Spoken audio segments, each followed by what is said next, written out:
మహేష్ బాబు ఒకడు. He's nice person. ఎలా ఉండేది మురారి సెట్ లో? Complete family. ఆయనతో పైగా బిగినింగే కదా, 3వ సినిమానో 4వ సినిమానో అంతే. చాలా బాగుండేవాడు ఎక్కడ. ఎందుకంటే పైగా నేను మొన్న కూడా చెప్పా, మురారి రిలీజ్ అప్పుడు వాళ్ళ ఫ్యామిలీతో ఒక చిన్న అనుబంధం నాకు. రమేష్ బాబుతో యాక్ట్ చేశాను, కృష్ణ గారితో యాక్ట్ చేశాను, కృష్ణ గారి డైరెక్షన్లో యాక్ట్ చేశాను, మహేష్ బాబుతో యాక్ట్ చేశాను, రమేష్ బాబు గారి అబ్బాయితో యాక్ట్ చేశాను. ఓకే. ఇంకా బ్యాలెన్స్ ఉన్నది మహేష్ బాబు గారి అబ్బాయి. ఓకే. అందులో వాళ్ళ ప్రొడక్షన్లో చేశాను 2 ఫిలిమ్స్. ఆశేష్ గిరిరావు గారు, బంగారాయ్ గారు అంట. He is nice gentleman. ఆయనకి నోట్లోంచి మాట కూడా రాదు. మనం ఏదైనా రెమ్యునరేషన్ అడిగితే తగ్గించుకోవచ్చు కదా అని అడగడం కూడా రాదు ఆయనకి. అంత మంచి ప్రొడక్షన్ టీం అది. అక్కడ ఉండే కుర్రాళ్ళందరూ కూడా మా ఏజ్లోనే ఉండేవాళ్ళు. అందుకని పైగా హనుమంతరావు గారి పిల్లలు నాకు బాగా క్లోజ్. ఓకే. ప్రసాద్ బాబును, నర్సయ్య.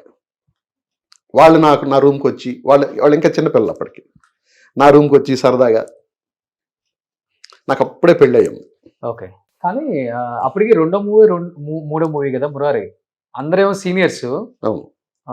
కంఫర్ట్ లెవెల్స్ అంత ఈజీగా ఉంటుందా అతనికి? అంత అంటే ఫ్రెండ్లీగా మూవ్ అవ్వాలి. చాలా ఫ్రెండ్లీగా ఉండేవాడు, చాలా ఫ్రెండ్లీగా ఉండేవాడు.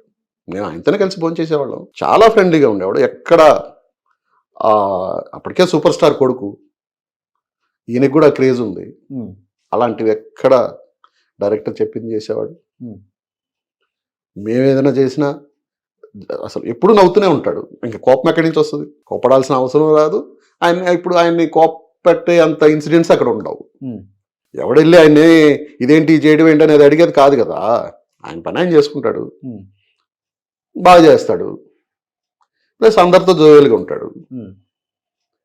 ఇంకా ఆయన కోపం రావాల్సిన అవసరం ఏముంది? తర్వాత ఎప్పుడైనా మురారి తర్వాత ఒక్కసారి టక్కర్ దొంగ సెట్లో ఎప్పుడో కలిసా. టక్కర్ దొంగ సెట్లో అదే పలకరింపు, అదే ప్రేమ, ఆప్యాయత.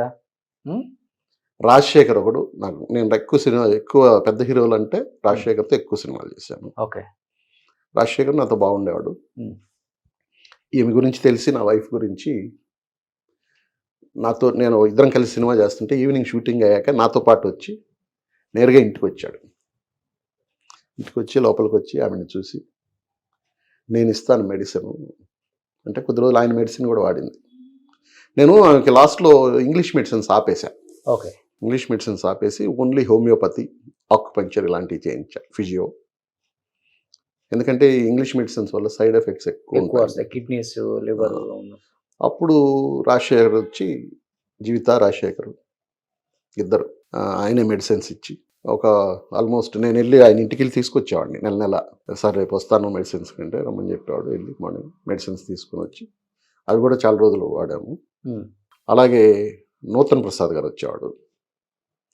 ఆయన కారు దిగి వీల్ చైర్లో నేరుగా ఆమె బెడ్ దగ్గరికి వెళ్ళేవాడు. ఆమె బెడ్ దగ్గరికి వెళ్ళి, నువ్వు అధైర్యపడకూడదు తల్లి, నన్ను చూడు ఎంత ధైర్యంగా ఉంటాను. ఆయనకి షూటింగ్ లోనే కదా వెనుపు సిరిగిపోయింది. రాజేంద్ర ప్రసాద్ గారు కారు తెగి కింద పడిపోయి అని ఆవిడకి ధైర్యం చెప్పేవాడు. జయసుధ గారు వచ్చేవాళ్ళు, ఆమె పక్కన కూర్చొని, నీ గురించి నేను ప్రే చేస్తాను. ఆమె ఇప్పుడు క్రిస్టియానిటీ తీసుకొని ఉంది కదా. అవును. నేను ప్రే చేస్తాను చర్చికి వెళ్ళినప్పుడు, ధైర్యంగా ఉండమ్మా. ఓకే. సుమన్ టీవీలో మీ పర్సనల్ అండ్ బిజినెస్ ప్రమోషన్స్ కోసం కింది నెంబర్కి కాంటాక్ట్ చేయండి.